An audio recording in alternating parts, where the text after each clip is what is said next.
welcome to Vanadium, live from the Pathfinder. So I'm just in my car, just got a little Dunkin' Donuts. Decided to maybe bring chapter 11 today from the road. So yesterday I read chapter 10, and today I'll be going with chapter 11, which starts on page 65 of the paperback. This is my 2016 book, Break the Bastion.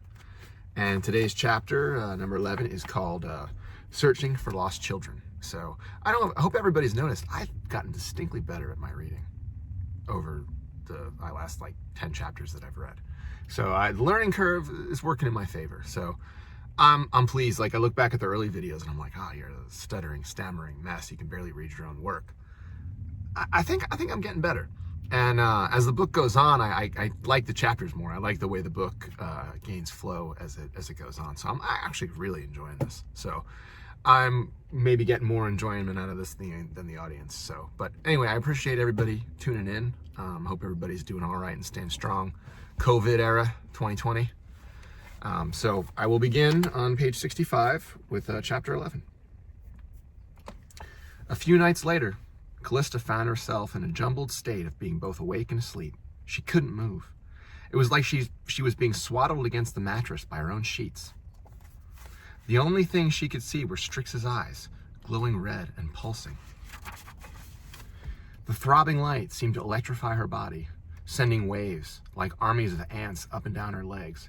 She tried to talk, but her jaw was pinned shut. She could only see the owl's eyes, the beating light in her brain. She woke up the next day with Strix's eyes beaming brighter than the morning light. The machine had been waiting to speak with her. She went to the foot of her bed and sat across from the owl. "Good morning," said Strix. "We hope you're feeling rested after your sleep cycle." "Besides the weird dreams," she said, "I'm okay, maybe a little..."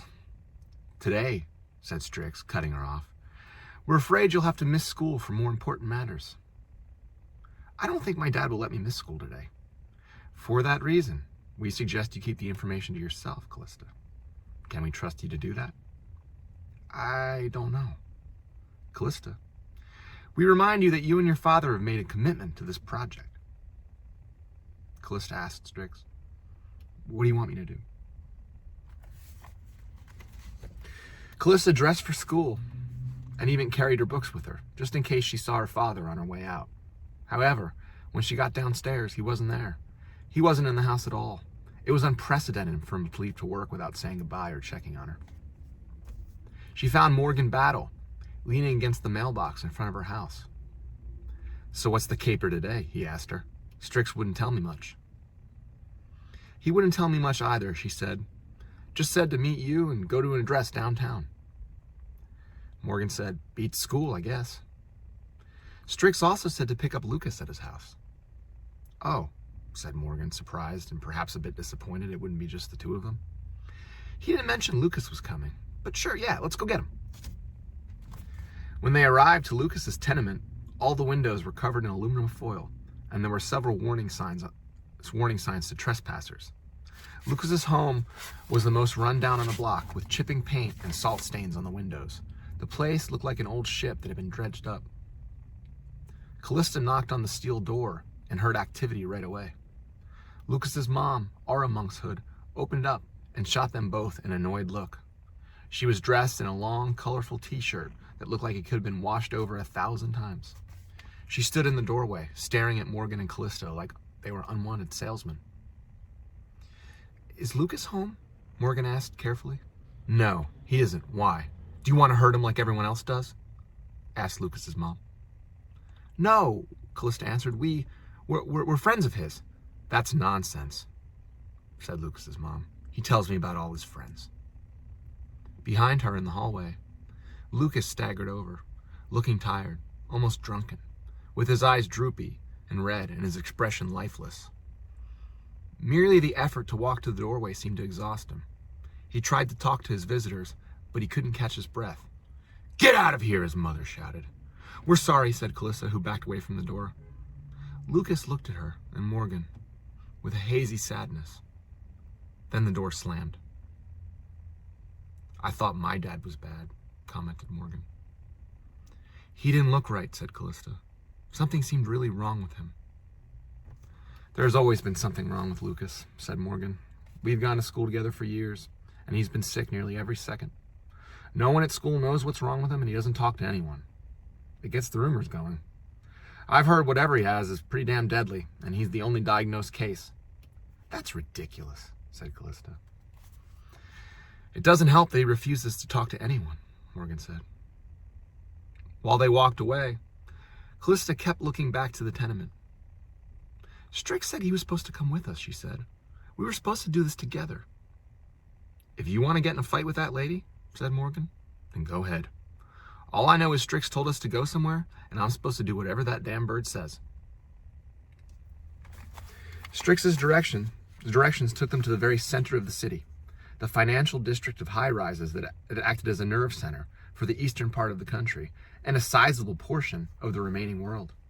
Glass and polished steel rose from the ground like crystals of stalagmite, forming a grid of skyscrapers surpassed in scale by only the Bastion. Streams of suited businessmen filed from one building to another with determined looks and freshly shaved faces.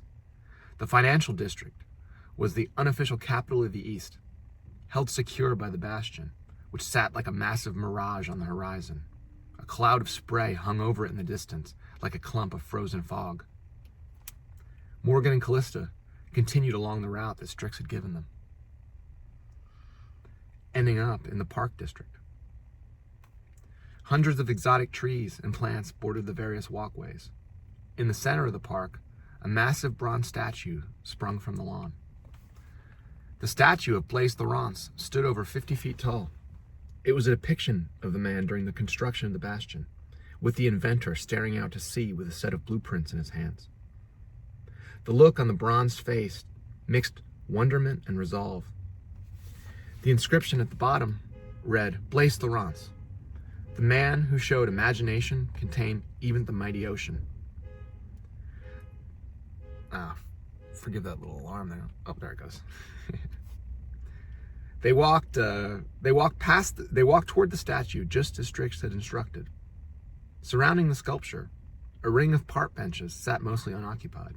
On one of them, an old man sat, hunched over and reading a tattered book. He looked up from his text, and with a smile and his triangular face contained a look of surprise. Morgan and Callista immediately recognized the face of Blaise Laurence himself. I didn't expect to see the two of you, he said. Where's your friend Lucas? Strix told us to come here, said Callista. That's very curious, said Laurence. Did he say anything about why? He's your robot, said Morgan. We figured you would know why. I'm sorry, Morgan, said Laurence, but that isn't the case. Strix can be as much a mystery to me as anyone else. Why would he bring us all the way here to talk to you? Asked Callista. Laurence smiled, saying, The answer to that question will prove interesting when it finds us. Morgan was frustrated at that response. He asked Laurence, Listen, I love getting paid and keeping my dad off my ass, but this is getting ridiculous. Is this experiment just to see how much you can jerk us around? Laurence started laughing, but a cough overtook him. Morgan, he said, I do admire the direct approach. I assure you the goal of the experiment is not to antagonize you. Then what is the goal? Callista asked him. Laurence turned his eyes up to the sky and scratched at the white hairs on his chin. I suppose, he said, only Strix is aware of that. You see, I didn't discover Strix. He discovered me. The experiment has broken out of the lab, so to speak. Do you know why we were chosen? Asked Morgan. Not the slightest clue, Laurence answered quickly. I designed the Strix algorithm and let it loose. The computer chose you. It's most curious, though. I don't understand why all three of you were living so close to one another. I must say, that was a surprise. It violates every notion I have when it comes to statistics. It's like the three of you were being drawn together before I ever even dreamed up this experiment. A group of tourists were taking pictures of the statue and noticed Blaise Laurence sitting on the bench. They started to approach him with stars in their eyes and smiles on their faces. The old man turned his expression dark and let out a cold hiss like a frightened feral cat. The group of tourists hurried away in the opposite direction. Sorry about that, Laurence told Callista and Morgan. I don't speak to people anymore. It's simply not useful. You're talking to us, Morgan commented. Laurent said, I suppose that must mean there's a good reason. Callista noticed something strange on the other side of the courtyard. Whatever it was, quickly absorbed all her attention. She started to walk across the courtyard to the street.